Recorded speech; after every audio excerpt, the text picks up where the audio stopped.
Bonjour à tous et bienvenue dans ce nouveau rendez-vous de 6 minutes chrono. Nous recevons aujourd'hui Raphaël Michaud. Bonjour. Bonjour. Raphaël Michaud, vous êtes adjoint écologiste à la ville de Lyon, adjoint à l'urbanisme.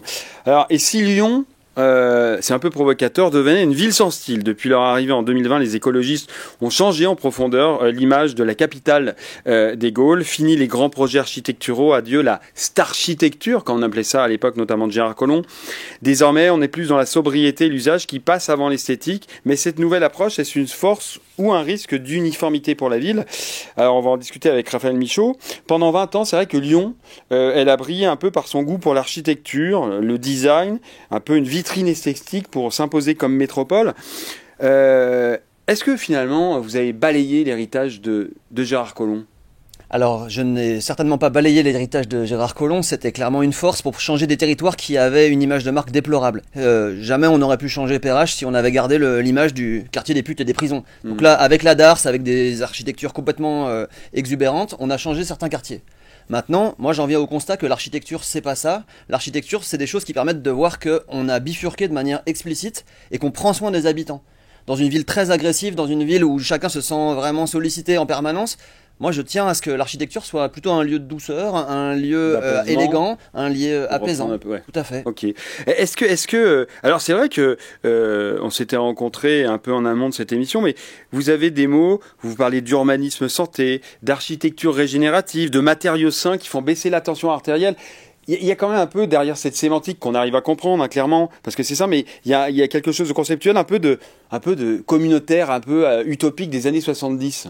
Alors moi j'assume complètement une part d'utopie. Lyon c'est quand même la ville des utopies réalisées. Si on va à la Cité Jardin, on voit bien que c'était possible de faire de l'habitat social avec un très beau dessin qui était art déco.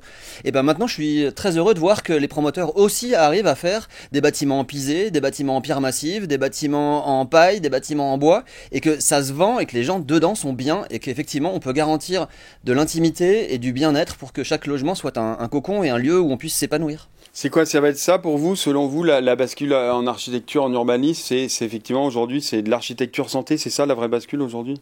Oui, je pense que vraiment, il faut qu'on prenne soin de la planète, il faut qu'on prenne soin des habitants, et c'est très important d'avoir des architectures qui réparent. Et là, la ville régénérative, c'est quelque chose qui fonctionne très bien et qui est facile à expliquer. Enfin, je veux dire, moi qui suis homme politique, je suis pas architecte, donc c'est quand même un très bon appui de dire, bah, allez-y touchez la pierre, allez-y, posez-vous et lisez un bouquin dans cette architecture en bois, et juste constater le plaisir que vous avez à être là. Donc pour moi, c'est très important, ce côté désirable de la ville. Et par exemple, l'architecture régénérative, si on prend concrètement un nouvel immeuble qui va sortir de terre, ça veut dire qu'il va être fait comment en termes de courant d'air, comment ça va être C'est écouter les éléments, c'est de se dire comment est-ce que le vent, la nuit, pourra passer d'une fenêtre à l'autre pour rafraîchir. Comment est-ce que le soleil... Donc des appartements traversants. C'est ça. Comment est-ce que le soleil, même le 21 décembre, au moment où il est le plus bas, au solstice d'hiver, comment est-ce qu'on a quand même 2 heures de soleil pour pouvoir avoir un peu de vitamine D? Ça va être comment est-ce que la pluie peut naturellement s'insérer dans le terrain pour qu'on ait un arbre en bas de chez soi, de la pleine terre. Donc tous ces éléments-là, pour moi, ils contribuent à une ville où on puisse s'épanouir, à un urbanisme favorable à la santé. Et alors, à vos détracteurs, vous diriez quoi? Il y en a certains, que ce soit promoteurs ou pas, mais qui disent que effectivement, l'esthétique aujourd'hui, c'est pas le critère que, on va dire, que l'esthétique arrive un peu en fin de budget. Qu'est-ce que vous leur répondez? Alors à Lyon, c'est certainement pas vrai. À Lyon, on a remis la qualité de vie pour les passants et pour les habitants au cœur du projet. Et donc on assume qu'on n'est plus sur de l'extraordinaire, on est plutôt sur de l'ordinaire extra, sur des petits détails, sur des petits soins, sur des matériaux qui font que réellement, quand on se balade dans la ville, elle est de plus en plus belle. Est-ce que vous diriez qu'aujourd'hui, vous avez plus une prédilection pour l'usage que pour le style, au final? Si on peut résumer ça ou pas?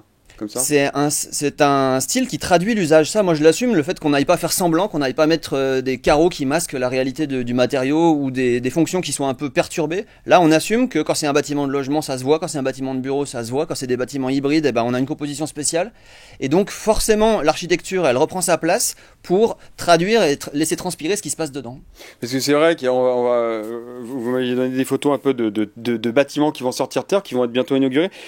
Et c'est vrai que c'est plus, on a l'impression que c'est un peu plus sobre qu'effectivement tous ces immeubles, notamment on prenait la phase 1 Confluence, avec des porte-à-faux, des déséquilibres. Aujourd'hui, on a l'impression d'être dans quelque chose d'un peu plus formel, on va dire. Alors la gravité pour moi c'est fondamental, il nous faut une architecture terrestre où les choses elles plombent et on ne cherche pas absolument à mettre beaucoup de matériaux pour arriver à avoir des choses exubérantes. Par contre, allez voir la puissance de ce que ça fait aux Girondins sur le projet Alma Petra par exemple, de la pierre massive comme ça sur 8 étages. Regardez juste à quel point c'est de l'architecture et c'est une architecture totale, ça déborde tout le monde. Moi je suis impressionné du nombre de gens qui s'arrêtent pour regarder, prendre des photos et voir l'architecture qui se fait à Lyon. Et plus globalement, est-ce que, effectivement, on parle de transition écologique, donc forcément il y a des critères qu'on prend en compte sur l'écologie dans la construction, mais est-ce qu'on peut dire que, est-ce que le dérèglement climatique, il entraîne nécessairement un dérèglement esthétique ? Ah certainement pas, non, c'est au contraire, ça remet l'esthétique au cœur du jeu. On arrête de dire le béton palliera à toutes les lubies et à toutes les exubérances des architectes. Là, la transition, elle nous remet au centre du jeu. Et à Lyon, moi je prends soin que chaque bâtiment participe explicitement à la transition. Et j'avoue que c'est plutôt très esthétique. Bah écoutez, en tout cas, merci Raphaël Michaud d'être venu sur le plateau. Alors sur ce sujet de l'urbanisme, effectivement, vous retrouvez un grand dossier, une grande enquête sur dérèglement esthétique, point d'interrogation dans le prochain Lyon Capital. Et en tout cas, pour en savoir plus, évidemment, c'est www.lyoncapital.fr. Merci beaucoup. Au revoir. Merci, au revoir.